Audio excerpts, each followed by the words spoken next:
agradecer aí a presença do Bernardo. Primeiro, falar que eu vou falar do profissional. Bernardo é um advogado criminalista aí brilhante, é um cara que parece ser novo, assim, com esse rostinho de novinho, mas é um cara que é extremamente competente naquilo que faz.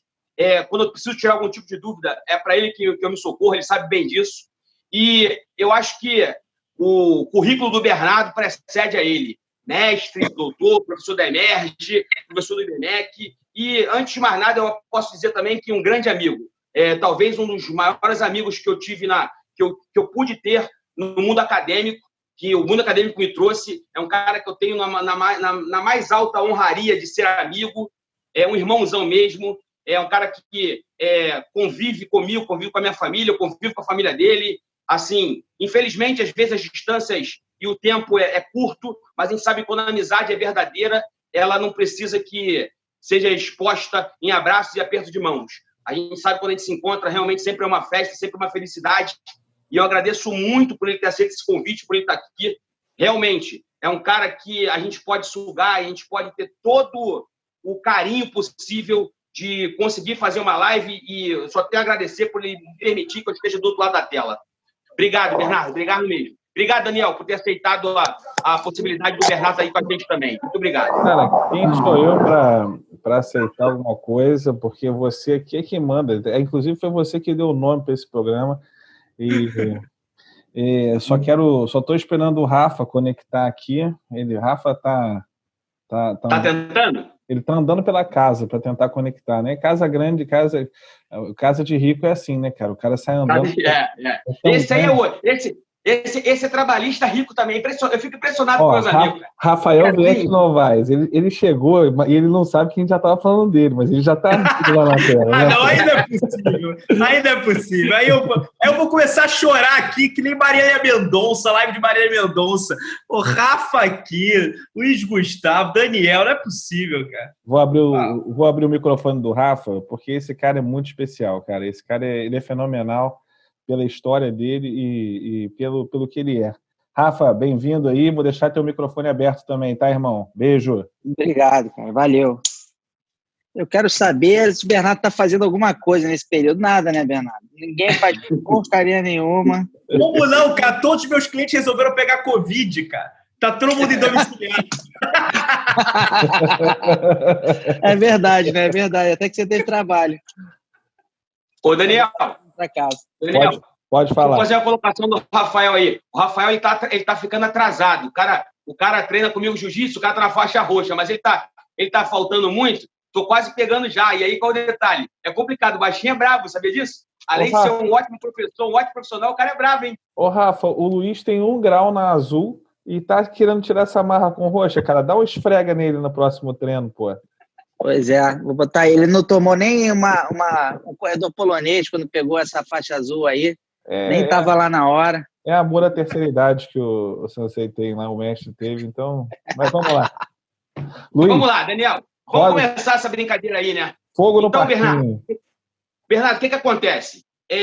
A gente, para falar de processo penal, e eu posso deixar isso bem claro, eu não sou o mais catedrático e o melhor para falar sobre isso. Mas tendo em vista essas problemáticas que nós temos hoje, mas tendo em vista essas problemáticas que nós temos hoje aí do pacote anticrimes, dessas críticas que estão acontecendo acerca desse pacote, entre outras coisas, antes disso, eu gostaria de fazer uma pergunta muito mais do teu conhecimento acadêmico, do teu conhecimento profissional, do que realmente uma pergunta de direito, né? A gente vem debatendo agora já há bastante tempo, que a questão, por exemplo, aí, o Rafael, que está presente aí, sabe muito bem o que estou falando, a questão da CLT tem uma consolidação muito antiga. E hoje nós estamos vendo aí várias medidas provisórias, várias modificações legais acerca da CLT. O que acontece é o seguinte, nós estamos vendo também que toda hora acontece uma preocupação e um inflacionamento de normas jurídicas, principalmente no direito penal. E nós estamos entendendo que o Código de Processo Penal e o Código Penal está virando uma colcha de retalho, como o nosso CPC também o fez desde 73. E nós sabemos que tem alguns projetos correndo aí nas câmaras legislativas, legiferantes, no sentido de modificar o Código Penal e o Processo Penal. Você acredita que esse pacote anticrimes vai trazer alguma força? E aí, eu não quero discutir política, tá, Bernardo? Não quero discutir aqui quem tem razão, quem não tem razão. A discussão é, você acredita que esse pacote anticrime aí, nosso ministro da Justiça, pode trazer alguma problemática política e aí, no viés dessas legislações que estão em trâmite nas casas legiferantes? Você acha que existe uma possibilidade de alguma coisa cair por terra ou modificar por conta dessa pressão? Vamos lá. Primeiro, já que é o primeiro momento que eu estou falando a todos, eu queria primeiro agradecer aí primeiro ao dono da live, né, o Daniel aqui, agradecer aí a presença. É o Luiz que é o quem manda mesmo, a gente começa agradecendo o chefe, né? Isso eu já aprendi desde sempre. Então, agradecer o Daniel aí pelo chamado, meu grande irmão Luiz Gustavo, assim, amigo íntimo mesmo, excelente professor, fantástico advogado, certamente todos as características que ele denotou a meu respeito não são um décimo daquilo que realmente sou, mas a amizade faz isso. Agradeço as palavras, Luiz, é um grande prazer estar aqui, e obviamente o Rafa, meu grande irmão também, desde Gama Filho também, né? De antes de Gama, foi quem me fez entrar na Gama Filho, sempre digo isso. A culpa de tudo de eu ser professor é dele, sem dúvida nenhuma.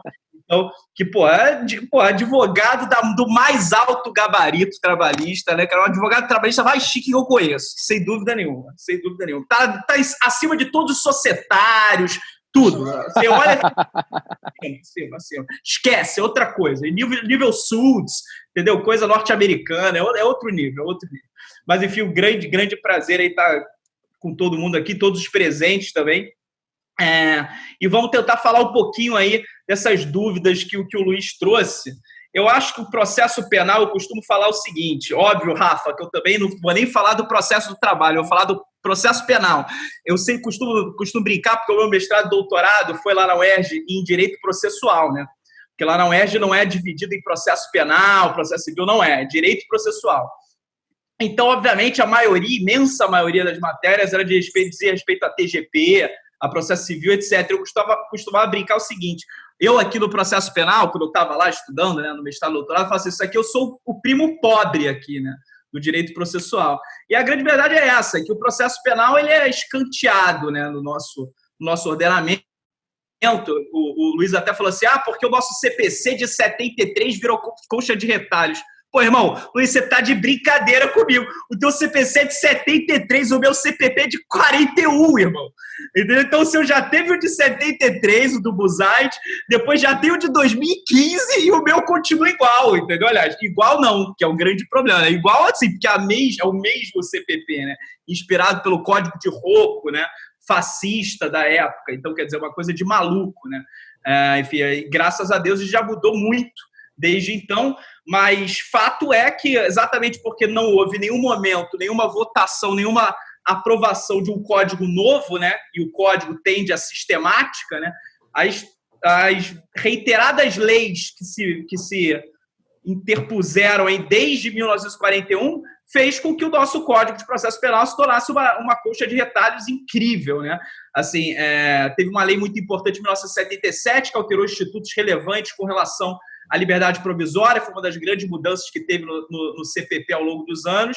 Depois de ver uma mudança, aí sim, estrutural muito relevante, com diversas leis em 2009, que alteraram questões procedimentais. Depois veio uma nova lei em 2011, que alterou de novo questões relativas às prisões, criou as medidas cautelares diversas da prisão, etc. E, por fim, a gente veio essa lei aí, a Lei 13.964 de 2019, né, no apagar das luzes do ano passado, né, que foi exatamente no Natal, né, ela foi sancionada no Natal, dia 24, na véspera de Natal. 24 de dezembro foi a data da sanção da lei do nosso presidente e entrou em vigor um mês depois, com diversos dispositivos que foram posteriormente suspensos por decisão tanto do ministro Toffoli primeiro e depois do ministro Fux, né, que foi quem sucedeu ele, o ministro Toffoli, no plantão do judiciário do STF. Vários dispositivos estão suspensos ainda, mas, enfim, essa lei trouxe diversas mudanças, aliás, não só no processo penal, mas como também no direito penal. Enfim, a gente vai conversar um pouco acerca delas. Mas já, assim, tentando resumir a pergunta sua, Luiz, me parece que a sua questão é exatamente, será que vem um CPP novo? Assim, eu costumo brincar, eu acho que desde a época que eu dava aula da Gama Filho, no final da Gama Filho, eu falei assim, gente, tá para chegar aí um CPP novo e tal, tá bombando no Congresso, acho que vai, enfim, e nunca foi.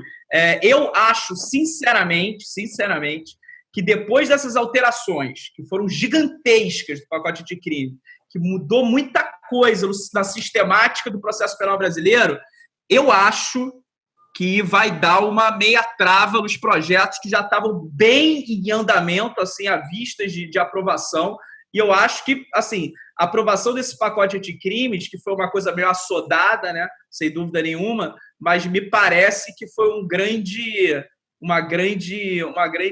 sinal do Congresso de que, nos próximos tempos, acho que não vai sair, né? Acho que não vai sair o novo CPP, infelizmente. Vamos ter que lidar com essa colcha de retalhos, né? Essa é a grande verdade. Beleza. Rafa, você quer perguntar alguma coisa já de cara? Botar o Bernardo na berlinda? Não, vou deixar vocês começarem. Eu vou devagar para ele se soltando. Ah, é? Então, beleza. Mas isso aqui é convidado surpresa, eu não fui nem avisado, hein, que ia ter mais um feridor. Nem eu, né, que estou aqui de camisa de malhar, também estou bem preparado também. Ô, Bernardo, já para começar a fazer uma polêmica em cima do que a gente se propôs a fazer, isso eu tenho falado em todas as lives, a gente não cria um roteiro, né? Eu e o Luiz, a gente se reserva a não criar um roteiro. A gente sai perguntando o que dá na cabeça e vamos que vamos, que a intenção é justamente não pegar de surpresa, porque a gente não pega um bom profissional de surpresa, mas para justamente você dar a sua opinião pessoal mesmo, né? E a gente está vivendo agora um momento de isolamento, uma situação que tem sido cada vez maior, esse isolamento, e você comentou no início da live que está tendo bastante trabalho, porque alguns dos seus clientes estão indo para domiciliar, para prisão domiciliar, em razão desse isolamento da Covid-19. E aí a minha pergunta para você é a seguinte, você acha que, na qualidade de advogado, e aí, assim, que tipo de pessoa nessa situação, que tipo de preso, que tipo de preso pode ir para casa? Aquele cara que tem uma alta periculosidade para a sociedade, ou será que é só o cara que fez o crime do colarinho branco? Será que esse cara não é tão lesivo para a sociedade quanto o cara que matou e fez outras coisas? Será que eu queria saber esse senso de justiça. Como é que você explica isso como advogado criminalista? Vamos lá. É óbvio que a gente discutir essas questões da possibilidade ou não de prisão domiciliar, enfim, para o preso que está com Covid, é uma questão, basicamente, eu digo, até muito mais além de processo penal ou de direito penal, uma questão interdisciplinar, né, multidisciplinar, né? Eu acho, assim, acerca dessa questão, o meu posicionamento é o seguinte, eu acho, aliás, está mais ou menos porque saiu, não sei se vocês sabem, mas saiu uma recomendação, número 62 do CNJ, que determinou que presos em determinadas situações, só para a gente explicar aqui, para quem chegou na live aí agora, o CNJ ele editou uma recomendação número 62, que está sendo aplicada pelos tribunais em regra, mas é uma recomendação, não é uma ordem, não é um precedente vinculante, nem nada do tipo, é uma recomendação que o CNJ estabelece que determinados tipos de presos que estão em determinadas situações, eles deveriam, é uma recomendação, serem colocados em prisão domiciliar, né?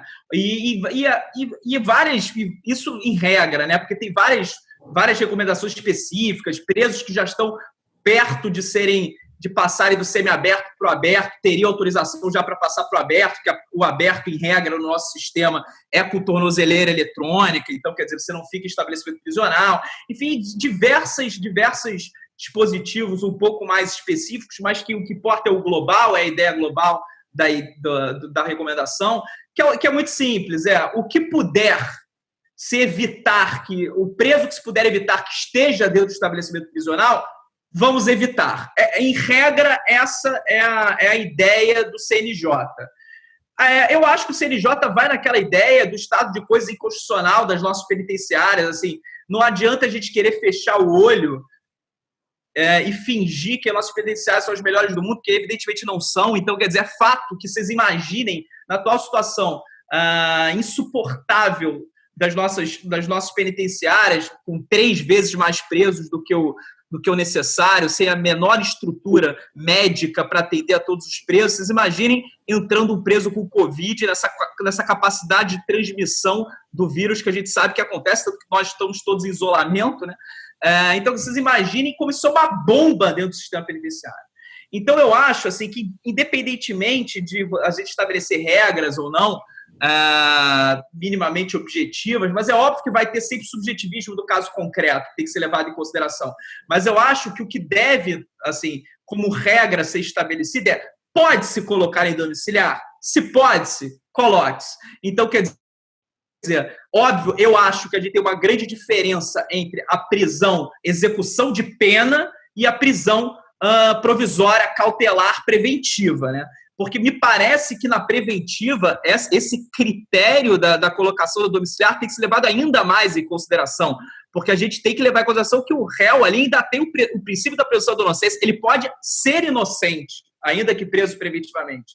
Então, você imagina um encargo para o Estado de colocar um inocente na penitenciária e esse cara ainda pegar Covid e eventualmente falecer em razão disso. Quer dizer, é um negócio inaceitável em qualquer Estado democrático de direito. Então, eu acho que se há critérios que até quem está cumprindo pena tem que ser colocado em prisão domiciliar, se possível, me parece que esse critério tem que ser ainda mais alargado quando se tratar de prisões preventivas, enfim, cautelares. Agora, é óbvio também, assim, não adianta a gente também achar que a gente vive num mundo ideal, que não é o que a gente vive. Me parece que se no caso concreto o preso for de alta periculosidade, enfim, tiver praticado crimes violentos, há uma possibilidade grande de reiteração delitiva ou manutenção de vínculo com organizações criminosas, realmente eu acho que esse cara não deve ser colocado numa prisão domiciliar, porque me parece que não vai ser suficiente para resguardar a sociedade. Mas, se isso for assim, me parece que deve-se estabelecer um regime especial dentro dos estabelecimentos prisionais que, embora as administrações penitenciárias dos estados tendem a dizer que isso está sendo feito, e aqui eu seria leviano de dizer que não está sendo feito, mas acho meio improvável na atual estrutura dos nossos estados que isso realmente venha sendo implementado. Então, eu acho, assim, só para fechar, talvez eu tenha sido um pouco confuso na minha explicação, mas o que eu estou querendo dizer é o seguinte: a recomendação do CNJ é sempre que possível coloque domiciliar. Me parece que isso está de acordo com o princípio da dignidade da pessoa humana e, mais ainda, deve ser levado em consideração quando o preso é meramente cautelar. Agora, óbvio que se o crime for grave do ponto de vista... E aí, Daniel, eu acho que esse é o problema. É óbvio que o crime financeiro é grave. Óbvio que é grave, não há dúvida nenhuma acerca disso, né? O crime de corrupção é grave, sem dúvida nenhuma que sim.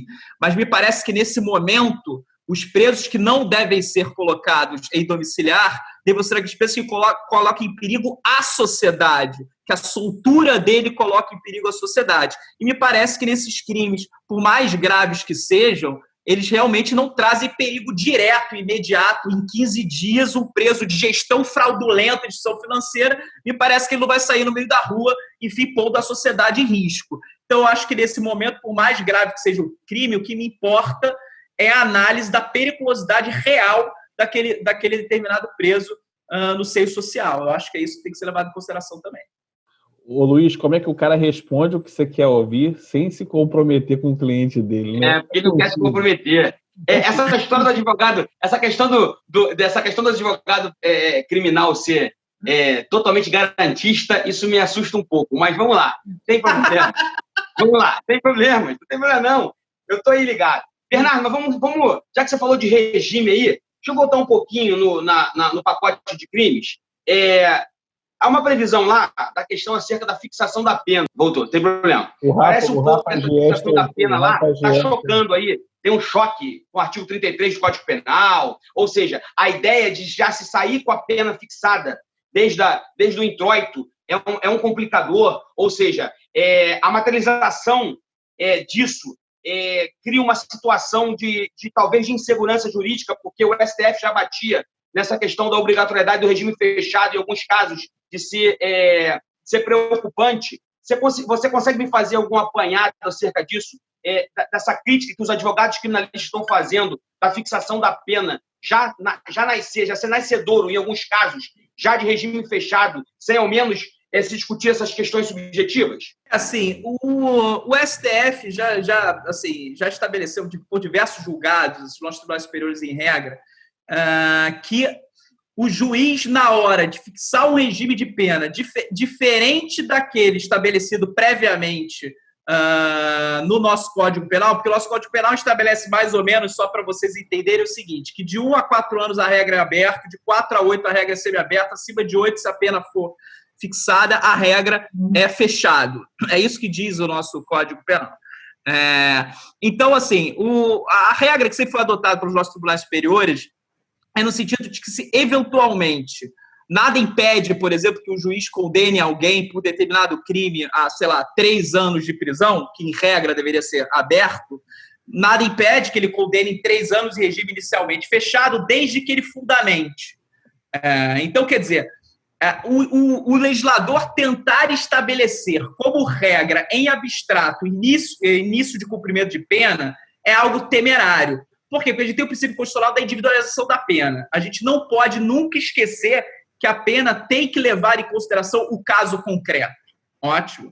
Então, quer dizer, sempre que o legislador tenta estabelecer regras fixas e não maleáveis, que não levam em consideração o caso concreto, no momento de fixação da pena, ou então vou te dar outro exemplo, Luiz, que também o legislador tentou fazer isso de novo, que é estabelecer impossibilidade de liberdade provisórias em determinados crimes, então, de concessão de liberdade provisória. Então, quer dizer, essas impossibilidades de concessão de benefício, de progressão, de regime inicial de cumprimento, de liberdade provisória, isso não pode ser feito em abstrato pelo legislador. Ótimo. O legislador pode indicar ao juiz a forma como deveria ser, mas nada impede que o juiz, levando em consideração o caso concreto, exatamente, volto a dizer, em razão do princípio da individuação da pena, nada pode impedir que o juiz, no caso concreto, fixe outro regime inicial de cumprimento. Daniel, tá contigo? Se quiser, eu continuo aí, eu tô ligado, hein? Cara, não, eu tenho mais, eu tô ávido.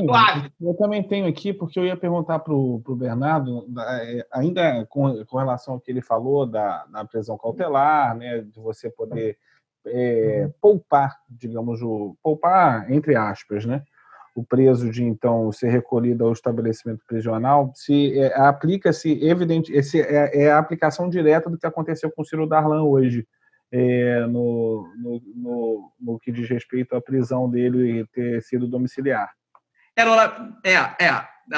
O Ciro Darlan e mais acho que outros 4, né, investigados. Isso. É o caso, então você... É o caso de hoje do Ciro Darlan, certo? É exatamente esse o caso. Então, quer dizer, aliás, eu tive a oportunidade de ler a decisão, porque, enfim, isso tornou público, eu recebi a decisão. E, na verdade, se eu não me engano, a autoridade policial pediu a prisão preventiva dos investigados. O Ministério Público se manifestou igualmente pela prisão preventiva, pelo pedido de prisão preventiva. E o ministro Salomão, se eu não me engano, acho que foi o Salomão. Ele mesmo. Foi ele, não foi? O ministro Salomão, ele disse que não caberia preventiva, mas que deveria ser decretada, ao menos em tese, a prisão temporária, que foi decretada, porque a fase é pré-processual. Então, ele disse que o que caberia seria uma prisão temporária, só que ele, exatamente levando em consideração a situação vigente do Covid, a recomendação do CNJ, ele determinou que essa prisão temporária fosse executada aí em caráter domiciliar, né? A gente tem que entender que, na verdade, quando isso é muito importante, tá, gente? Assim, a prisão domiciliar, ela, na verdade, é apenas continua sendo prisão, tem as mesmas características de uma prisão normal. A única diferença é o estabelecimento em que ela é cumprida. Então, quer dizer, em vez de ser cumprida dentro do estabelecimento prisional, ela é cumprida dentro da residência. Mas, enfim, ela tem a mesma natureza de qualquer prisão cautelar. Ótimo. Então, quer dizer, ele só diz o seguinte, em razão... Não, eu estaria pondo em risco, que é uma coisa que as pessoas não conseguem entender também. Quando você pega alguém que está fora, então, quer dizer, está vivendo em sociedade, e coloca essa pessoa dentro do estabelecimento prisional, você tem um risco grave de levar o Covid para dentro do estabelecimento prisional. Então, você também não está protegendo só a pessoa que foi colocada em prisão domiciliar em casa, mas está protegendo também os próprios presos que já estão no sistema prisional. E ainda vou um pouco mais, porque pode ter aquele cara um pouco mais reacionário, né? Aquele cara, enfim, talvez menos reflexivo, que pensa o seguinte, Dani, se é preso, tem mais é que se ferrar, que pegue tuberculose, Covid, etc. Mas a gente tem que entender também que, além dos presos, existem pessoas que não são presas, que circulam dentro do estabelecimento prisional, que são os funcionários, né, do estabelecimento prisional. E eles também serão postos em risco quando entrar um preso com Covid lá dentro. Ótimo. Então, a ideia, mais ou menos, é o seguinte, quem está fora não pode entrar. Do mesmo jeito que nós que estamos aqui nas nossas casas, a gente não pode sair com o risco de transmitir Covid para outras pessoas e pegar, etc. Quem está fora também não pode entrar. Ótimo. E quem está dentro e puder sair é melhor, porque lá vai entrar. Do mesmo jeito que já saiu agora informações de alguns estados que já deram positivo para presos com Covid. E o nível de infecção é muito alto de transmissão, entendeu? Mas foi exatamente o caso que me parece que foi o que aconteceu na determinação do ministro Sávio na data de hoje. Perfeito. Luiz, é contigo. Vamos lá, Bernardo. Rafa, fica à vontade. Eu tô aqui aprendendo. Eu tô só ouvindo. O senhor é o fanfarrão. Ô, Bernardo, eu vou botar fogo na parada mesmo, vamos botar fogo, vamos quebrar o pau aí. Nós temos aqui, eu sei que nós temos muitos alunos que são policiais, etc., né? Convivem diretamente com essas questões. E a gente sabe que o nosso Código Penal, por mais que ele seja antigo ou não, ele cria uma situação muito forte acerca da legítima defesa, né? Porque eu não vou nem entrar na legítima defesa, eu vou um pouquinho mais a fundo. Existe uma discussão de uma espécie de justificação em branco quando a gente fala na questão do estrito cumprimento do dever legal.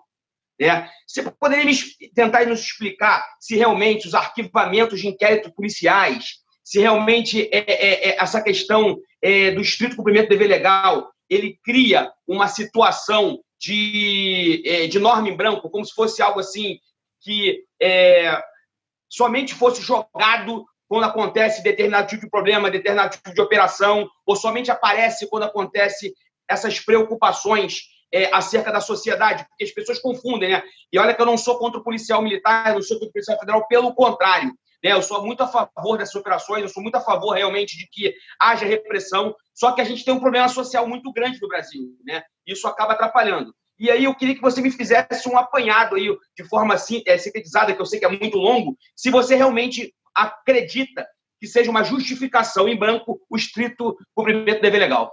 Primeiro, com relação a esse ponto, que é um ponto extremamente controvertido, né?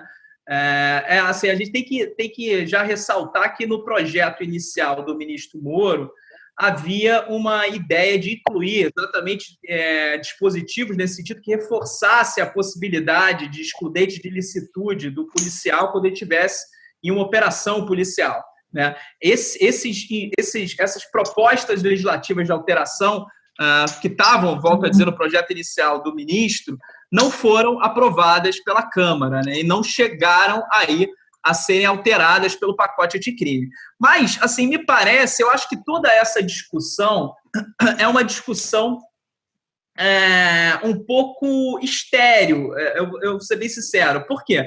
Porque, meus queridos, assim, primeiro que a gente tem que entender que tipo de excludente de ilicitude se aplicaria ao policial, por exemplo, que num tiroteio, enfim, ele está levando o tiro, ele vai lá e acerta o bandido, o meliante, quer chamar como você queira chamar, numa troca de tiro acerta e acaba matando ele, por exemplo. Então, assim, me parece que nesse primeiro momento, assim, não me parece hipótese de estrito cumprimento de dever legal. Então, quer dizer, eu acho que seria uma atrocidade a gente falar que no nosso Estado Democrático de Direito o policial tem o dever de matar alguém. E isso, para mim, não seria com a qualificação de estrito cumprimento de dever legal. Na verdade, para mim, seria uma legítima defesa. Ótimo. Legítima defesa clássica, e seja dele ou seja de terceiros. Então, quer dizer, por exemplo, eu vou dar outro exemplo aqui. O exemplo clássico, me parece que o cenário todo talvez não deveria ter sido tão de forma tão cinemática da forma como foi, mas você certamente se lembra daquele episódio infeliz, em todos os sentidos, diga-se de passagem, daquele ônibus na ponte Rio-Niterói, né, que o policial se não me engano era do BOP, eu não me lembro agora, mas enfim, deu um tiro de sniper, mais de um tiro de sniper, e acabou, enfim, matando aquele personagem que estava dentro do ônibus, dizer que ia botar fogo no ônibus, etc. E certamente todo mundo se lembra disso. Meus queridos, eu sempre falo para os meus alunos, que eu me lembro que na época que isso aconteceu, isso foi muito discutido, né? Todos os alunos revoltados e tal. Né? É engraçado que uns foram revoltados de um lado, falaram assim, como pode matar ele, coitado, vítima da sociedade, e outros revoltados do outro lado, né? Então, falando assim, pô, estão crucificando o policial, então, quer dizer, o policial fez certo. Então, quer dizer, sempre polariza muito, né, as discussões de direito penal. Eu costumo dizer o seguinte... a gente tem que entender, isso é uma realidade, o Luiz falou, eu também tenho vários amigos que são policiais militares, são policiais civis, policiais federais, vários amigos delegados de Polícia Federal. A gente tem que entender que a situação que muitas vezes o policial se encontra na hora desses embates é uma situação de pressão. É uma situação de pressão. Então, quer dizer, nem sempre a atitude adotada pelo policial... Muitas vezes, depois, quando você para de cabeça fria, você fala, pô, de repente ele poderia ter feito de outra forma. De repente poderia ter feito, mas não existe o de repente. Existe troca de tiroteio, tiros trocados. Existe o cara que está dentro do ônibus falando que vai botar fogo e tem 50 pessoas dentro do ônibus e todo mundo vendo. Então, quer dizer, a gente tem que entender essa situação. É muito fácil. É o comentarista do pós-fato, né? Eu costumo falar que é aquele comentarista de futebol, sabe, que depois do jogo fala, porque fulano então jogou mal, porque tinha que ir pela ponta esquerda, mas antes ele não disse qual era a solução. Então, quer dizer, esse comentar pós-fato é muito fácil. Me parece que nesse caso, eu me lembro que isso ocorreu, e eu continuo tendo o mesmo posicionamento. Eu acho que, porque o policial não poderia ter dado, eu não me lembro. Eu me lembro que na época, me corrija se eu estiver errado, mas na época foi dito que ele teria dado uns 6 tiros no sequestrador do ônibus. Mas não poderia ter dado 6 tiros. Gente, é a hora. Então, quer dar um tiro na perna, pega a direita, e o cara entra de novo e bota fogo no ônibus. O que eu falar do policial que só deu um tiro porque ele achava que um tiro seria suficiente? Então, quer dizer, isso é absolutamente normal. Eu acho que esse caso, por exemplo, é o caso de legítima defesa de terceiro. Então, ele fez isso porque era necessário. Havia uma pronta agressão ao bem jurídico de terceiro. A forma minimamente proporcional para ele fazer cessar isso era aquela, e foi isso que ele fez dentro das circunstâncias presentes. Então, quer dizer, só para a gente encerrar, Luiz, eu não quero me alongar muito no ponto, espero que eu tenha sido minimamente explicativo no que eu estou querendo dizer, mas, assim, eu acho que não precisa ter previsão expressa acerca disso. Eu acho que a legítima defesa de terceiro ou própria sempre existiu no nosso Código Penal. Ela sempre leva em consideração o caso concreto. Tem que levar em consideração o caso concreto para ver se houve excesso, para ver se não houve excesso, doloso ou culposo. Tem que levar em consideração o caso concreto. Agora, o que eu acho talvez um pouco temerário, é a previsão do CPP, que diz o seguinte, que aí eu acho que há uma diferenciação entre cidadãos e, de repente, eu não sei se haveria justificativa para isso. O CPP diz o seguinte, que se por um acaso o policial militar, no bojo de uma operação ou algo do tipo, ele realiza uma ação dessa e acaba matando alguém ou atingindo a integridade física de alguém ou algo do tipo, não deve-se fazer o auto de prisão em flagrante e deve-se lavrar o auto de resistência. Não se prende o policial, lavra-se auto de resistência e instaura-se investigação. É isso que diz o CPP. Enquanto qualquer pessoa do povo que eventualmente agir em legítima defesa, será lavrado o auto de prisão em flagrante e será comunicado em 24 horas ao juízo, que eventualmente poderá conceder a liberdade provisória, aliás, deverá, né, se ficar configurada a presença de legítima defesa na forma do 310. Mas, assim, então eu acho que, às vezes, o que é temerário é o disposto no CPP, que afasta a possibilidade de lavratura de prisão em flagrante e, ao menos, entre aspas, exige a lavratura do auto de resistência sem a realização da prisão, e aí o juiz não é ouvido antes de liberar esse determinado, enfim, essa determinada pessoa, que no caso foi um policial militar que acabou gerando a morte de alguém. Ótimo. Eu acho que esse que é o grande problema, mas me parece que do ponto de vista penal não haveria a menor necessidade de haver alteração de lei. Bernardo, só para fazer um adendo aí. A Tainá fez uma colocação da dificuldade, está vendo muito filme, a dificuldade de acertar realmente uma perna, e a Tainá também fez uma colocação acerca de, no chat, tá? Acerca de que 6 não seria excessivo na tentativa de acertar um tiro só. Eu acho que você já respondeu essa posição, dizendo que há toda uma problemática, há toda uma pressão naquele momento, e por conta disso, a tentativa poderia ter sido de um só, mas não se sabe o que ocorreu naquele momento. Nós teremos que ver o caso em concreto para saber se realmente foi apenas um tiro ou se houve uma problemática que, por conta disso, foram disparados outros mais. Eu acho que você já respondeu isso, acho que fica muito claro para a Tainá essa posição de que não há o excesso, tendo em vista a complexidade do momento e a pressão que está se colocando, etc. Eu vou permitir que a Tainá possa fazer outra pergunta depois, mas eu acho que essa ficou bem resolvida aí em termos lógicos, pelo menos pelo que você colocou. Agora, não há resposta certa ou errada, né? Assim, é o que me parece. E me parece que, na dúvida, exatamente razão da pressão, tem que se entender como fazendo parte da legítima defesa. Ótimo, eu acho que o excesso, para ser caracterizado, tem que ser algo bem claro, evidente. Entendeu? Que houve excesso não me parece que era a hipótese. Mas, obviamente, enfim, é uma opinião. Vamos fazer uma misturada aí, Bernardo? Vamos ficar mais fácil agora? Eu acho que vai ficar mais fácil para você, que vai ser uma questão que vai ser muito menos filosófica e mais prática no teu contexto. Se nós formos discutir uma questão aí de prova, e aí eu sei que você tem um carinho extremamente sobre acerca de prova no direito brasileiro, se postular o direito americano, trazer essa visualização da prova defensiva do direito americano para dentro do nosso ordenamento pátrio, eu queria que você me trouxesse uma posição, assim, de forma bem sucinta, não precisa ser a maior abrangente, a questão de por que se discute tanto a restrição da prova do acusado. Porque no Brasil se tem tanta essa discussão de indeferimento de perícia para o acusado, de indeferimento de prova para o acusado, a não permissão de uma prova oral para discutir a questão do caráter do acusado. Eu acho que é o teu caminho, eu sei que você escreve sobre isso, é o teu contexto, e eu gostaria que você pudesse dar essa aula para a gente aí de forma bem objetiva. Luiz, assim, aula eu não vou dar porque não tem a menor condição de dar aula agora às horas da noite na quinta-feira, mas eu prometo que vou tentar ser o mais breve possível. Ô Bernardo, só uma coisa. O Luiz, ele faz uma pergunta para você responder em 1 hora, e ele faz assim, de forma bem objetiva, para você responder. De forma bem objetiva, resuma, é tipo aquelas 3 palavras. Né? É o tipo do cara que faz o seguinte, ele faz uma pergunta para você não responder. Porra. Daniel, aprendi com o Rafael que me ensinou isso. Assim, resuma a sua tese de doutorado em 5 palavras, é mais ou menos isso. Viu como é que eu sei que é sua tese de doutorado? Eu estudei, pô. Porra, eu tô vendo mesmo, hein, cara. Eu vou te falar. Ele falou... Vou botar na parede aqui. Ele falou que ia ser a sua banca. Mas, cara, assim, Luiz, assim, eu vou ser bem sincero, eu acho que o grande problema que a gente tem no nosso sistema nacional e com relação à preocupação com o acusado envolve uma questão estrutural do nosso processo penal. Eu acho que o nosso processo penal é um processo penal extremamente inquisitório, do ponto de vista que me parece que o juiz, no início do processo, não vou dizer que é em todos os casos, mas na maioria deles, o juiz já tem a sua convicção formada desde a fase pré-processual.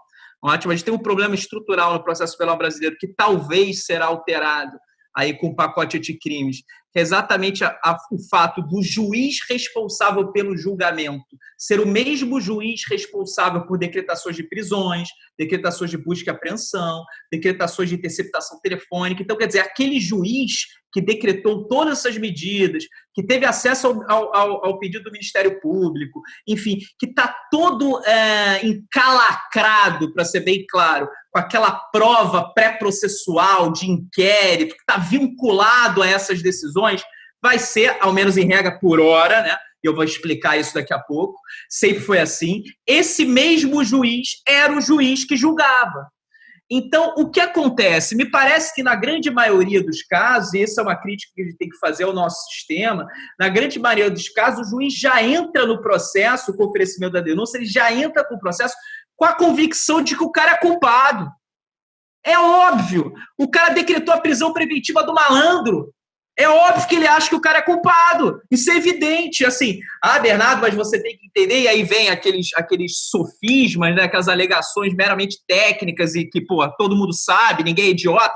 Não, porque as medidas cautelares são decisões em cognição sumária, não exauriente, a prova pode ser mudada. Enfim, ok, isso é muito lindo, mas tem que entender que o juiz é ser humano.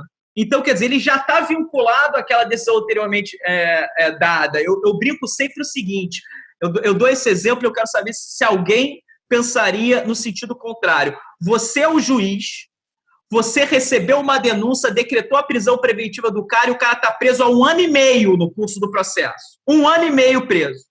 Aí chega a hora da sentença.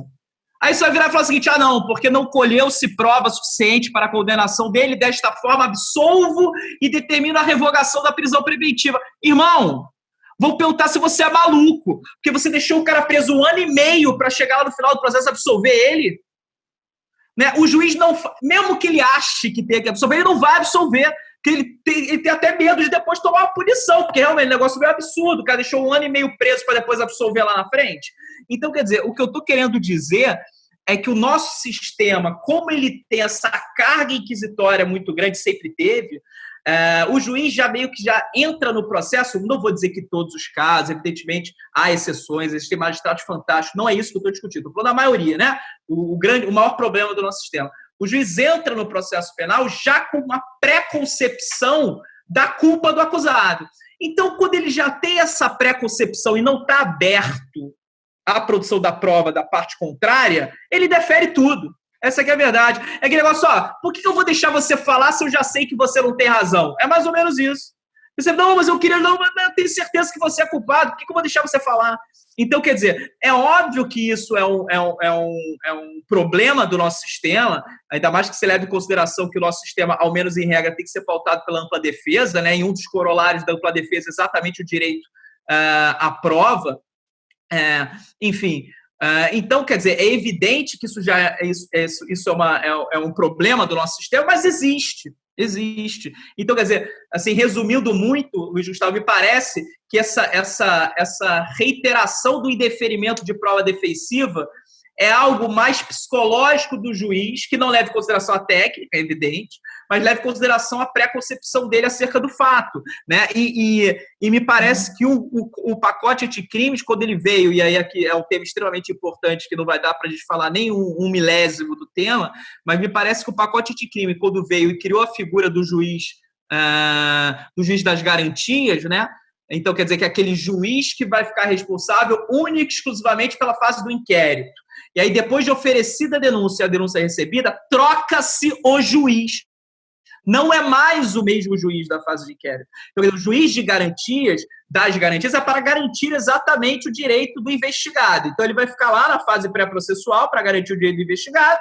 E aí, depois de oferecida a denúncia recebida a ela, aí muda-se o juiz e haverá um juiz da instrução, um juiz do conhecimento. Me parece que essa mudança, que é extremamente salutar, me parece que vai propiciar uma maior maleabilidade, maior autorização da produção da prova defensiva, porque me parece, né, que o juiz do conhecimento vai ter um maior interesse em realmente averiguar os fatos e ouvir ambas as partes acerca dele. Agora, só para determinar esse ponto, eu prometo que não falarei mais muito, o ministro Fux, aliás, o ministro Toffoli já havia suspendido a implementação do juiz de garantias, né, que está no novo artigo 3º-A. Aliás, o A nem diz respeito ao juiz de garantias, né, é só o sistema acusatório, mas, enfim, está na seção, né, do juiz de garantias. Enfim, artigo 3º-A e seguinte, o ministro Toffoli já havia suspendido a execução, a vigência desses dispositivos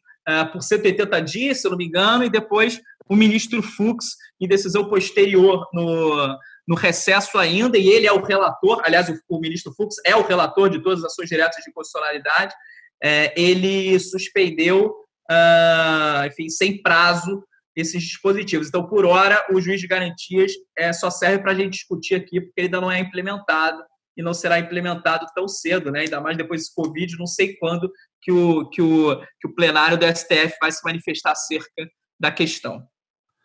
Mas eu Daniel, só fazer um adendo isso aí, eu te passo a palavra. Então, Bernardo, mas é exatamente isso que a gente se propõe aqui. Independente da questão do juiz de garantias ter uma validade ou não ter uma validade, a nossa intenção é discutir se isso é bom ou não para o nosso ordenamento pátrio. Pelo que você está colocando aí eu estou fazendo a minha ponderação, né? Seria muito bom no sentido de poder criar uma certa dicotomia, né? Alguma coisa aconteceria na fase pré-processual, aquele juiz ali ficaria resguardado somente aquela fase e o outro juiz não seria maculado por qualquer tipo de decisão anterior que pudesse levar ele a um juízo de valor diferenciado. Eu acho que no meu contexto foi isso aí. Então, acredito que houve uma pergunta aqui do Marcos, se você é a favor ou não do juiz de garantias, e ficou claro que você é a favor sim, por conta dessa dicotomia, dessa separação. Obrigado aí pela resposta. Daniel, assim, contigo. E só um segundo, assim, querer dizer que também o juiz de garantias não é uma coisa assim, meu Deus, de outro mundo, estão querendo implementar algo no Brasil que não existe. Então, quer dizer, já existe na Itália desde 1988, enfim, já existe no Chile, por exemplo, diversos países, enfim, trazem o juiz de garantias. Então, não é uma coisa assim de outro mundo. E só parar, desculpa, Daniel, já vou te dar a palavra, porque realmente. Quem tem que falar é você. Não é nenhuma coisa que vai exigir um orçamento maior do judiciário, tá? Porque, assim, me parece que esse foi o fundamento principal do ministro Fux para suspender a eficácia da medida, falando que não houve previsão orçamentária, mas, assim, obviamente que eu respeito absolutamente todas as posições e sentidos contrários, mas me parece que essa visão talvez seja um pouco equivocada, porque é muito simples. Os juízes de garantias vão ser os mesmos juízes que já eram hoje em dia. Então, vou dar um exemplo, só para vocês entenderem. Tem um inquérito policial. Instaurou o inquérito, distribui normal para um juiz, qualquer. Vai cair na 25ª vara criminal. Ok, ele vai ser o juiz de garantias. Ele sempre praticou atos na fase de inquérito, quando havia provocação, ele vai continuar fazendo a mesma coisa. Ele é o juiz do inquérito. Ok. Depois que tiver a denúncia e ela for recebida, é muito simples. Redistribuição, caceta. Vai cair em outra vara. Agora vai cair na 27ª. Então, quer dizer, não há nem mais trabalho aos juízes. Talvez um pouco mais, porque o cara que recebeu o processo agora, ele vai ter que ler, porque ele não era o juiz do inquérito, né? Talvez um pouco também, porque ele vai ter que ler. Mas assim que exige um orçamento maior, me parece assim. Aí fala assim, mas e nas comarcas do interior, Bernardo, que só tem um juiz? Irmão, e nas comarcas do interior, quando o juiz tira licença? Como é que acontece? Fica sem juiz na vara? Ou tem juiz tabelar?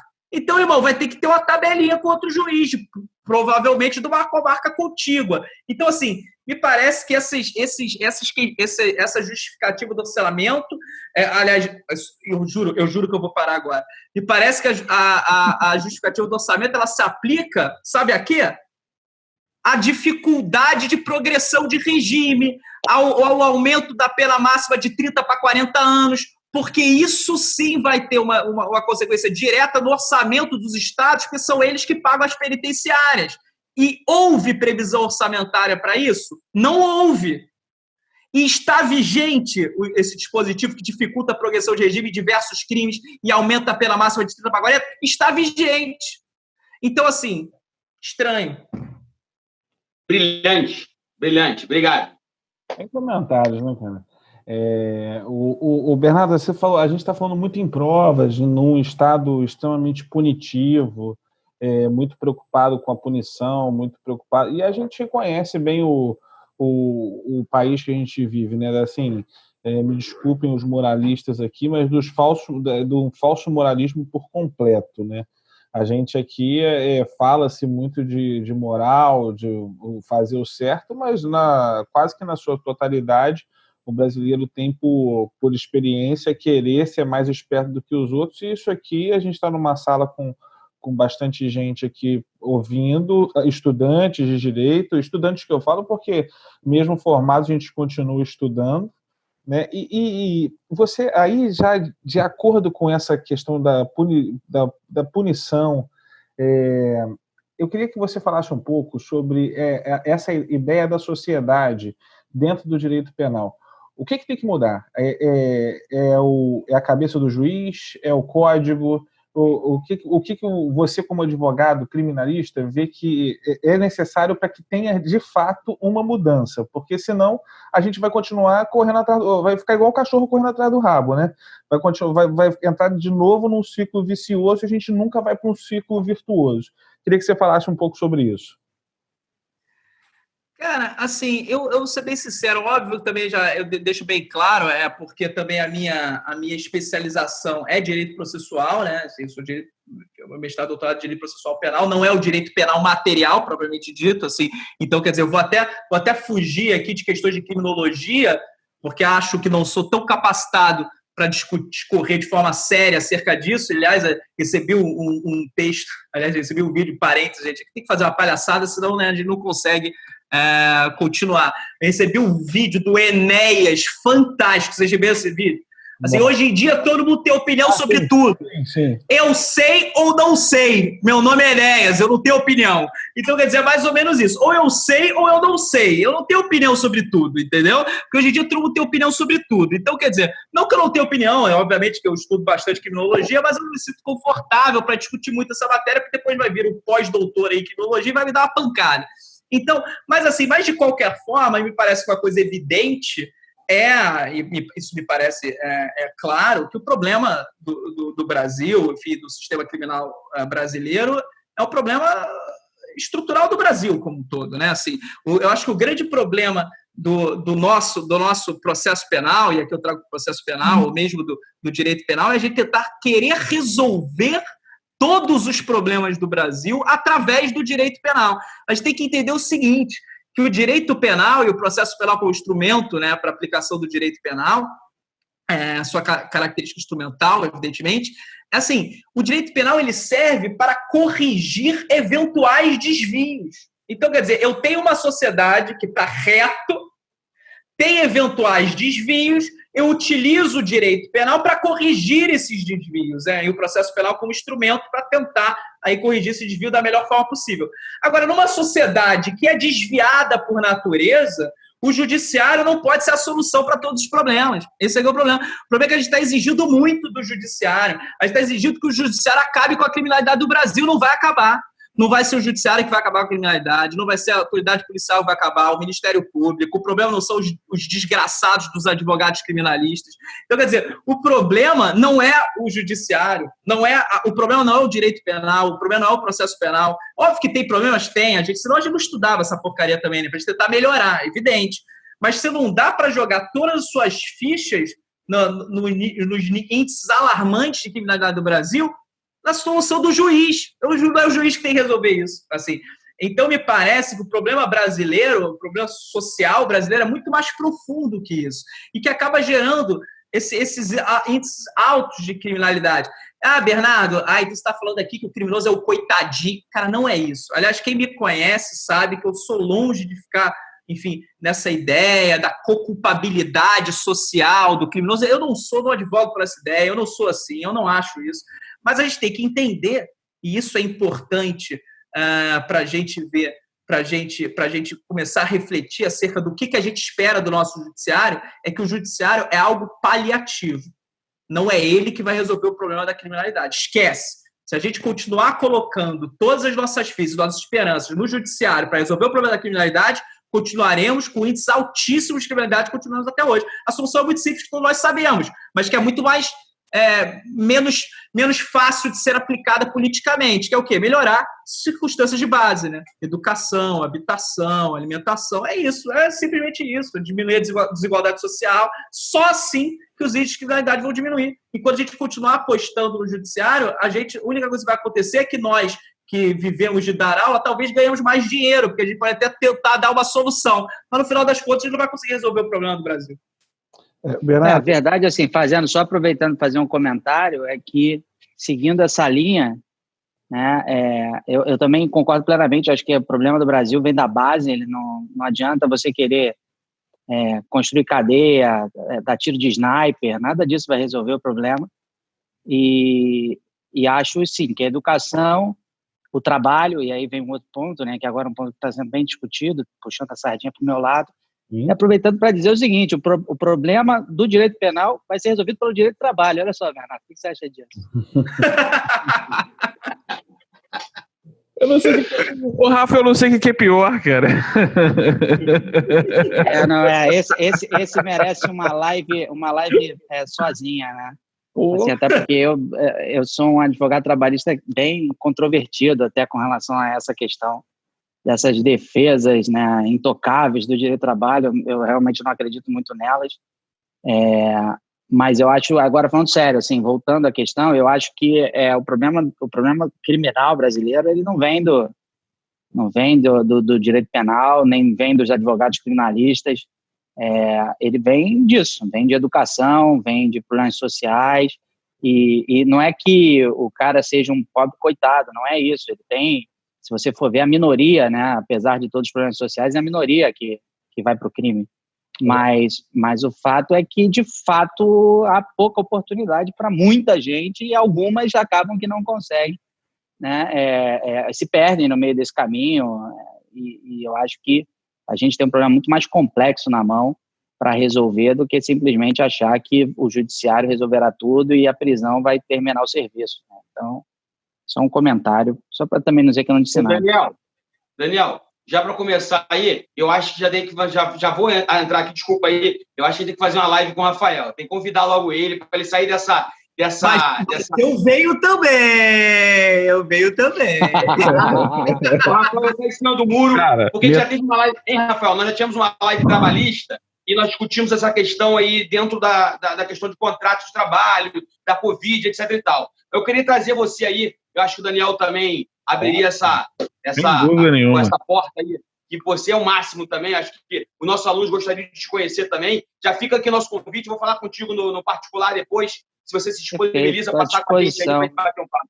Já vamos marcar o dia. Já pré-aviso para quem estiver aqui, né, que a minha crença é que nesse momento de calamidade a gente tem que pensar bem mais fora da caixa do que eu tenho visto muita gente pensando, defendendo e seguindo a mesma linha de sempre, né, como se a gente não estivesse vivendo uma situação que a gente nunca viveu. Então, eu acho que tem muitas teorias para se discutir aí, a análise econômica do direito, acho que a derrotabilidade das normas, né? Eu acho que tem bastante coisa interessante para a gente discutir aí para poder tentar enfrentar esse momento, porque não adianta a gente querer preservar direitos por 2, 3 meses e aumentar a previsão do aumento do desemprego de 12 milhões para até 30. Então, é algo que aí depois a gente vai querer prender todo mundo que tentar resolver o seu problema de outra forma. Então, acho que a gente tem realmente que discutir. Estou super aí, estou à disposição de vocês. Vim até aqui, fiquei acordado até essa hora para ver se vocês me convidavam para fazer uma live também, né? Já falou. Eu tô achando estranho, porque, cara, o cara me posta coisa no Instagram 5 horas da manhã, e assim com o cara de feliz. Eu falo assim, cara, não é possível, velho. Esse cara é um monstro. Correndo, Bernardo, correndo. Foi correndo. Não dá. Ele põe a cápsula na máquina às 5h20 da manhã, cara, e já correu. Eu falo, né, na verdade, eu gravo isso às 8. Aí eu programo para postar às 5, entendeu? Mas o Gustavo tá falando o quê também? Porque vai pro jiu-jitsu às 7 horas da manhã também. Eu nem tô conseguindo aí. Eu acordo tarde. Tô brincando, não acordo não, quem me dera. O Bernardo acorda tarde. O cedo do Bernardo é 11 horas. Fala, vai cedo do escritório? 10, 11. Ô, Rafa, mas uma coisa que você falou aí, que assim, eu até falei isso em sala de aula essa semana, que essa normalidade, ela colocou a gente nessa situação que a gente está vivendo, né? Então, assim, a gente não pode sair normal dessa situação que a gente está enfrentando. A gente tem que sair modificado de alguma maneira disso aqui, né? A gente não pode sair igual a gente entrou, porque, sinceramente, aí ia ser muito ruim de jogo, né, cara? Todos nós temos filhos, né? E eu acho que a sensação que eu tenho é exatamente a sensação que eu tive logo quando eu tive filho. Quando eu tive filho, o início é absolutamente chocante, né? E você entra, eu pelo menos, né, entrei numa coisa de, pelo amor de Deus, eu estou muito feliz, mas eu quero que minha vida volte ao normal. Eu preciso voltar a dormir a noite toda, eu preciso de algumas coisas porque eu realmente não estou conseguindo. E a minha mulher me incentivando, felizmente, muito a não me esconder atrás das minhas obrigações todas e me afastar. Mas depois de um tempo, né, quando a sua vida, em tese, a normalidade vai se restabelecendo, você entende que aquele normal não existe mais. Né? Não existe mais aquele normal. O seu normal agora é absolutamente diferente do que era até o seu filho nascer. E eu acho que é a mesma coisa que a gente vai ver agora. Né? Não existe mais aquele estado que a gente tinha em 2019 nunca mais vai voltar, eu acho. A vida vai ser completamente diferente. Os processos, não processos judiciais, mas os processos vão se estabelecer de forma diferente. Acho que as pessoas vão começar a valorizar muitas outras coisas no seu dia a dia, né? Eu acho que vai ter uma aceleração muito grande com relação à questão da tecnologia dentro do mercado de trabalho, de trabalhar aquela coisa do anywhere office, das pessoas trabalharem de qualquer lugar, de aprender a produzir de qualquer lugar e não só quando você está dentro do seu escritório. A valorização do profissional acho que vai vir muito também de acordo com isso, né, com que você é capaz de produzir independentemente vai deixar de se valorizar aquele cara que deixa o terno pendurado na cadeira para parecer que ele está ali o tempo inteiro, mas o cara que, na verdade, está entregando o trabalho. Eu acho que é uma vida completamente diferente que vai surgir. Também acho que essa normalidade nunca mais vai ter. Aquele normal não existe mais, eu acho. Se Deus quiser. Bom, Rafa, Bernardo, você me fez rever alguns conceitos meus aqui hoje, sinceramente. Não, isso é legal, cara, porque até para te fazer, o que o Rafa falou, uma coisa muito interessante, a gente tem que pensar fora da caixa, né, cara? E você hoje me fez pensar diversas crenças minhas, me fez sair da caixa. Eu já vou fazer aqui a minha despedida, porque a gente está fazendo sempre essa live aí de 1 hora e pouquinho, porque o pessoal tem que dormir, tem trabalho no dia seguinte, e apesar de amanhã ser feriado, a gente está tentando respeitar esse prazo mesmo. Então, Bernardo, muito obrigado pela tua disponibilidade, pelo teu carinho com a gente, com os alunos, e sempre que quiser, cara, as portas estão abertas aqui para você. O Luiz vai fazer as honras finais aí. Pessoal que quiser me seguir, que ainda não segue, Daniel Petrocelli lá no Instagram. Beijo, galera. Beijo, Bernardo, Luiz, Rafa. Um beijo no coração para vocês. E aí? Então, vamos lá. Bernardo, primeiro, não vou ser redundante, não, porque eu poderia fazer todo o discurso lá do início do nosso bate-papo aí. Na mesma live não dá, né? Já mentiu. Mas te agradecer mesmo aí. Eu acho que, assim, eu não sou a melhor pessoa para falar acerca de penal, tá? Eu sei que eu tenho minhas dificuldades nessa matéria, nessa seara. Não é meu plano de estudo, apesar de eu tentar entender um pouco a sociedade pelo viés dos olhos de vocês, advogados criminalistas, e muitas das vezes, eu me sinto saindo de uma zona de conforto para poder discutir acerca disso, tá? Eu acho que é bom para quem não... Eu acho que, como o Rafael falou aí, ó, ele está aqui agora até 11h30 da noite, é um cara que, brilhante na questão trabalhista, é um cara que não se envolve na questão penal também. Raramente a gente vê outros professores se envolvendo nessa seara e a gente acaba participando todos aqui. E aí, nesse finalzinho aí, eu queria agradecer. Você perguntou aos alunos da Gama, a Saieira está aí, ó, é aluna da Gama, não sei se você vai lembrar dela, excelente advogada hoje em dia. Eu agradecer o Aristeu, agradecer a Isabelle, agradecer o Marcelo Guimarães, lá de Teresópolis, aí, o nosso amigo advogado, irmãozão. O Marcos Leonardo, também.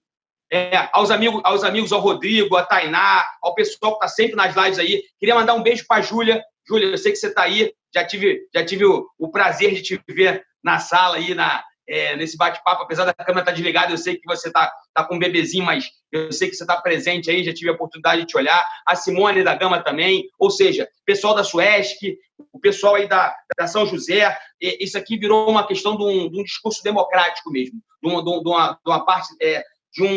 vamos chamar de programa, de um programa democrático, tá? Tá todo mundo batendo papo, tá todo mundo aprendendo, todo mundo anotando, todo mundo conversando, todo mundo escutando ideias diferenciadas, e como o Daniel sempre fala, com respeito.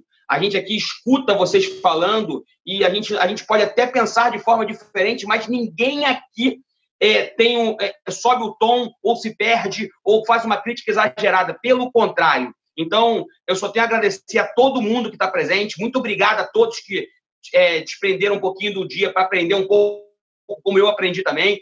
Obrigado, Bernardo. Rafael, está feito o convite. Eu vou montar aí com o Daniel a questão da data, se você pode, por favor, o seu tempo aí, que eu sei que é bastante atribulado, mas você acorda muito cedo, mas a gente vai organizar isso aí para que você... 5 horas da manhã, hein? Vai ter que ser 5 horas da manhã lá. Só nascendo. Desculpa, pode falar. Vai ser a live do Sol Nascente, essa, 5 da manhã. Isso aí. Mas já está feito o convite, já está aí, você é monstruoso naquilo que você faz. A gente gostaria de ter você aqui também. Eu vou combinar com o Daniel aí, contigo no privado. Vamos levar isso para os alunos também, para que você venha falar desse novo contexto do direito do trabalho. E aí, senhores, eu espero que todos tenham gostado muito. E não vou ficar me alongando aqui. Bernardo, mais uma vez, meu muito obrigado. Eu te dou a palavra para que a gente possa encerrar. Um beijo aí, fica com Deus. Bom, agradecer de novo o chamamento. O Luiz me chama, é uma ordem. A hora que for, o dia que for, estarei em qualquer lugar deste mundo. Se o meu realmente é o meu amigo, enfim, de coração. Daniel, conheço há pouco tempo, mas o estimo muito também. Muito obrigado pelo chamamento. Rafa também é meu amigo de coração, irmão. São os dois irmãos meus, o Luiz e o Rafa. Agradeço muito a presença de todos.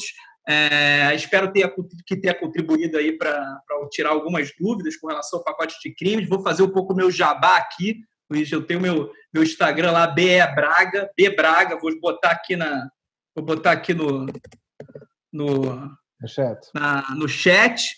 Eu estou fazendo lives, vou fazer algumas já fiz essa semana, eu farei mais algumas na semana que vem acerca do pacote de crime. Quem quiser, será um grande prazer comparecer lá, perguntar. Certamente não será tão enriquecedora como aqui, né, nas presenças tão ilustres dos meus amigos todos aqui, mas espero ter ajudado aí. Um grande abraço a todos, obrigado. De novo, vou agradecer a presença do Rafa, especial aqui. Bernardo, Bernardo, deixa eu só te interromper aqui. Você não sabe o que eu acabei de lembrar aqui agora? Lembrei não, né? Eu não queria falar, mas eu vou falar. A família Vietes tem problema, cara. Porque se foi o Rafael que te colocou para dar aula, foi o Felipe que me colocou para dar aula. Ou seja... Irmão, tem algo muito errado nessa família. O cara não bate bem, não. Olha o que eles trouxeram para dar aula. Você e eu. Os caras têm problema, Bernardo. Difícil.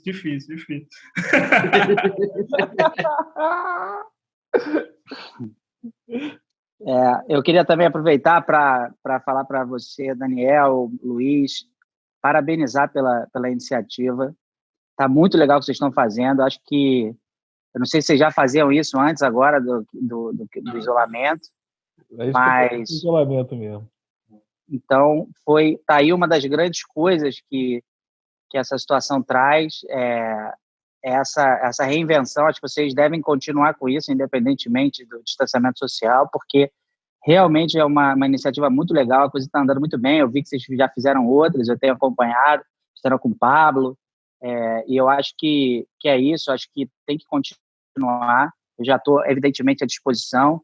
Quero agradecer a vocês por me permitir participar aqui. Eu não tenho essa envergadura que vocês têm aí no magistério, e realmente muito obrigado por isso. Bernardo, você é meu tricolor favorito, né? Só não é o mais bonito de casa, porque tem a Júlia lá e a Manu, para quem eu aproveito para mandar um beijo. E é isso, gente, eu estou à disposição. Obrigado, foi muito, muito legal, bem interessante, né, ficar ouvindo essas teorias malucas de direito penal, processo penal, e é isso.